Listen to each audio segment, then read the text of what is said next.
दोस्तों नमस्कार। आज की कथा है चतुर्मास क्या होता है। हिंदू धर्म में समय और काल की व्यवस्था अत्यंत सूक्ष्म वैज्ञानिक और आध्यात्मिक आधारों पर की गई है।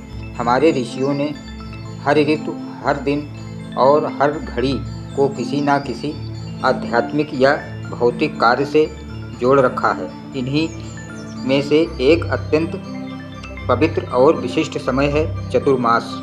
चतुर्मास शब्द का शाब्दिक अर्थ है 4 महीनों का काल। संस्कृत में चतुर 4 मास माह ये वो समय है जब भगवान विष्णु योग निद्रा में लीन होते हैं और पृथ्वी पर तप, व्रत, संयम, साधना और आत्मनियंत्रण का विशेष काल शुरू होता है। यह काल हिंदू पंचांग के अनुसार आषाढ़ शुक्ल एकादशी, देवशयनी एकादशी से आरंभ होकर कार्तिक शुक्ल एकादशी, देव उठनी एकादशी तक चलता है। चतुर्मास की पौराणिक कथा। चतुर्मास का वर्णन हमें विभिन्न पुराणों में जैसे विष्णु पुराण, स्कंद पुराण, पद्म पुराण आदि में मिलता है। कथा अनुसार जब सृष्टि का संचालन भगवान विष्णु कर रहे थे तब उन्होंने सृष्टि को 4 भागों में विभाजित किया: सृजन, संरक्षण, विनाश और विश्राम। हर वर्ष के दौरान भगवान विष्णु आषाढ़ शुक्ल एकादशी को योग निद्रा में चले जाते हैं। यह दिन देवशयनी एकादशी कहलाता है और 4 महीनों बाद कार्तिक शुक्ल एकादशी को वो पुनः जागते हैं, जिससे देव उठनी एकादशी कहा जाता है। इन 4 महीनों में भगवान विष्णु का सक्रिय रूप से सृष्टि संचालन नहीं होता है, इसलिए इसे ध्यान, व्रत, ब्रह्मचर्य, तपस्या और साधना का समय माना गया है। विवाह, मुंडन, गृह प्रवेश आदि शुभ कार्यों पर इस दौरान रोक रहती है। चतुर्मास का धार्मिक महत्व। आध्यात्मिक साधना का समय चतुर्मास को आत्म संयम, ध्यान और तपस्या का समय माना जाता है। इस दौरान साधक अपने आहार, व्यवहार और विचारों में संयम रखकर आध्यात्मिक उन्नति करते हैं। व्रत और उपवास का विशेष काल। इस काल में अनेकानेक व्रत आते हैं, जैसे हरियाली तीज, नागपंचमी, जन्माष्टमी, गणेश चतुर्दशी, पितृपक्ष, नवरात्रि, करवा चौथ, दीपावली। संतों का विराम काल। प्राचीन काल में सन्यासी वर्ष भर भारत भर में भ्रमण करते थे। वर्षा ऋतु में यात्रा कठिन होती थी, अतः वे इन 4 महीनों में एक स्थान पर रहकर प्रवचन और साधना करते थे। यही चतुर्मास व्रत कहलाया। शुभ कार्यों पर विराम। विवाह, उपनयन, गृह प्रवेश, यज्ञ आदि मंगल कार्य चतुर्मास में नहीं किए जाते हैं, क्योंकि यह काल आत्ममंथन और तपस्या का है, न कि उत्सव का। भारतीय ऋतुओं में चतुर्मास काल मुख्यतः वर्षा ऋतु और उसके ठीक बाद के 2 महीनों में आता है। इस काल में न केवल मौसम में परिवर्तन होता है, बल्कि आहार विहार और स्वास्थ्य की दृष्टि से भी यह चुनौतीपूर्ण समय होता है। वातावरण में संक्रमण की वृद्धि। वर्षा ऋतु में जल, वायु और भूमि में कीटाणु की वृद्धि होती है। इस समय में संयमित आहार, उपवास शरीर को बीमारियों से बचाते हैं। पाचन क्षमता में गिरावट। इस मौसम में अग्नि पाचन शक्ति मंद हो जाती है। तली भुनी भारी चीज़ें खाना शरीर को नुकसान पहुंचा सकता है, इसलिए उपवास और सात्विक आहार को प्राथमिकता दी जाती है। विचलित मन और संयम का अभ्यास। निरंतर वर्षा, बादल और कम धूप के कारण मनुष्य का मन चंचल हो जाता है। इस काल में ध्यान, जप और मंत्र साधना से मानसिक संतुलन बना रहता है। चतुर्मास के 4 मास और उनके आध्यात्मिक संकेत। आषाढ़ मास।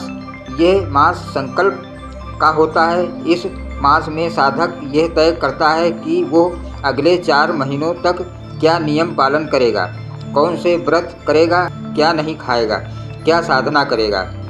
श्रावण मास। यह मास शिव भक्ति का होता है। श्रद्धालु शिवलिंग का जलाभिषेक करते हैं, व्रत रखते हैं और संयमित जीवन जीते हैं। भाद्र मास। यह भगवान गणेश और श्री कृष्ण की उपासना का काल है। श्री कृष्ण जन्माष्टमी, गणेश चतुर्थी और ऋषि पंचमी जैसे पर्व आते हैं। यह मास भीतर की गहराइयों में उतरने का समय है। अश्विन मास, इस महीने में नवरात्रि और विजयदशमी जैसे पर्व आते हैं। शक्ति की उपासना होती है और राक्षसी वृत्तियों पर विजय प्राप्त करने की प्रेरणा मिलती है। चतुर्मास में कौन से व्रत और पर्व प्रमुख हैं? माह आषाढ़, देवशयनी एकादशी, गुरु पूर्णिमा। श्रावण, सावन सोमवार, नागपंचमी, हरियाली तीज, रक्षाबंधन। भाद्र, जन्माष्टमी, गणेश चतुर्थी, ऋषि पंचमी। अश्विन, शारदीय नवरात्रि, दुर्गा अष्टमी, विजयादशमी, करवा चौथ। कार्तिक, देवउठनी एकादशी, तुलसी विवाह, दीपावली, अन्नकूट। चतुर्मास के दौरान अपनाए जाने वाले व्रत और नियम। चतुर्मास में निम्नलिखित व्रतों का पालन करने का शास्त्रों में विशेष उल्लेख है। ब्रह्मचर्य व्रत, इस काल में कामेंद्रियों पर नियंत्रण रखने की सलाह दी जाती है। मौन व्रत, सप्ताह में एक दिन मौन रहना, इससे मन स्थिर होता है और ऊर्जा का संरक्षण होता है। अहिंसा व्रत, इस काल में किसी भी प्रकार की हिंसा जैसे मांसाहार, मच्छर मारना आदि से बचने की सलाह दी जाती है। सात्विक भोजन, प्याज, लहसुन, मांस, शराब, मसालेदार भोजन, तली चीज़ें आदि वर्जित माने जाते हैं। हरी सब्जियों का भी त्याग करने का उल्लेख कुछ ग्रंथों में आता है। एक समय भोजन, कई साधक केवल दिन में एक बार भोजन करते हैं, विशेष जप व्रत, राम नाम, विष्णु सहस्रनाम, शिव पंचाक्षरी मंत्र आदि का नियमित जप। चतुर्मास व्रत करने की विधि। संकल्प लें। देवशयनी एकादशी को प्रातः स्नान करके भगवान विष्णु के समक्ष दीपक जलाएं और चतुर्मास व्रत का संकल्प लें। नियम बनाएं, तय करें कि आप क्या त्याग करेंगे, जैसे अन्न, नमक, दही, तेल, मिठाई या मांसाहार। प्रातःकालीन स्नान और पूजा। प्रतिदिन प्रातः स्नान करके भगवान विष्णु, शिव या आराध्य देव की पूजा करें, व्रत करें। सलाह, सप्ताह में एक दिन या अधिक दिन उपवास करें। विशेष तिथियों पर एकादशी, पूर्णिमा आदि का व्रत रखें। ध्यान व पाठ करें। विष्णु सहस्रनाम, गीता पाठ, शिवपुराण, भागवत आदि का अध्ययन करें। कार्तिक शुक्ल एकादशी, देव उठनी एकादशी को भगवान विष्णु की आरती और जागरण करें। उसी दिन तुलसी विवाह भी होता है। चतुर्मास का प्रभाव और लाभ। शारीरिक शुद्धि, संयमित आहार और उपवास से शरीर की रोग प्रतिरोधक क्षमता बढ़ती है। मानसिक स्थिरता, ध्यान और मंत्र जाप से चित्त स्थिर होता है, चिंता और क्रोध में कमी आती है। आध्यात्मिक उत्थान, साधक अपने भीतर उतरकर आत्मा की शांति को अनुभव करता है। सामाजिक अनुशासन, उत्सव, विवाह और दावतें न होने से सामाजिक जीवन में भी संयम आता है। पर्यावरण संतुलन, चतुर्मास में कम यात्रा, कम अनावश्यक खर्च और संयमित व्यवहार से प्रकृति को भी विश्राम मिलता है। निष्कर्ष, चतुर्मास केवल व्रत पूजा त्याग का काल नहीं, बल्कि यह जीवन को अनुशासित, संतुलित और आध्यात्मिक रूप से समृद्धि का अनुपम अवसर है। यह काल हमें सिखाता है कि जीवन केवल भोग के लिए नहीं, बल्कि आत्म साक्षात्कार के लिए भी है। हर वर्ष जब भगवान विष्णु योग निद्रा में जाते हैं, तब प्रकृति हमें भी एक आंतरिक विश्राम और आत्ममंथन का अवसर देती है। यदि हम चतुर्मास के इन 4 महीनों में तन, मन और आत्मा की शुद्धि की ओर अग्रसर हों, तो न केवल हमारा वर्तमान सुधरेगा, बल्कि जीवन के हर क्षेत्र में दिव्यता और संतुलन की स्थापना होगी। ओम श्री हरि विष्णु नमो नमः। धन्यवाद दोस्तों।